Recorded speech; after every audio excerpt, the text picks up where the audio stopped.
these days since the end of last month as well is Paytm, and that stock is in an upper circuit today after the company has partnered with Axis Bank for escrow accounts, replacing the Nodal account that was earlier held with Paytm Payments Bank. Ritu Singh is joining in with more. Ritu, tell us more.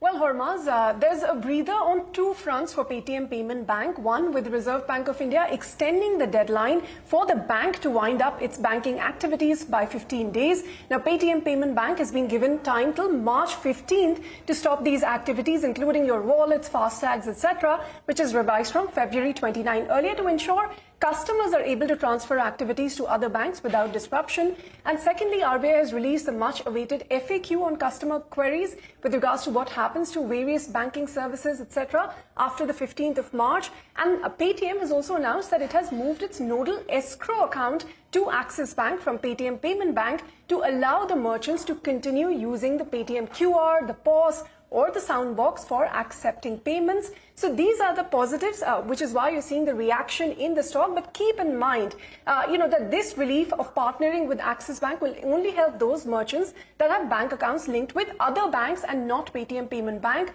For those that have their accounts with Paytm Bank as their account linked to the POS or QR, they'll still have to move this to another bank to continue using the services. And Paytm had earlier said that about 10 to 15% of the merchants actually do have bank accounts with Paytm. Now, Bernstein believes that RBI hinting at merchants being able to use the Paytm QR as long as it's linked to a non-Paytm Payment Bank account is incrementally positive, so as is the extension to March 15th. But the fact that RBI FAQ has not provided any explicit exception for a bulk transfer of wallets and fastags to another bank is a negative. Citi said that with the Axis Bank partnership, it will be business as usual for about 85 to 90% of Paytm's merchants which are not linked with the bank. It also noted that the FAQs do not directly address bank partnerships with Paytm, but this partnership with Axis likely paves the way for other partners to come on board.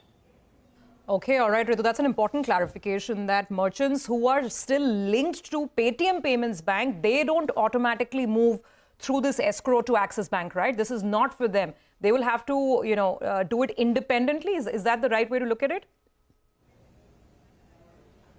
That's right. So if you're a merchant using the POS terminal provided by Paytm or the QR code, you can use that to conduct your transactions as long as your your bank at the back end is not linked to Paytm Bank if you have another bank. But there are about 10 to 15% of the 4 crore merchants that have bank accounts with Paytm. They'll still have to shift to another bank.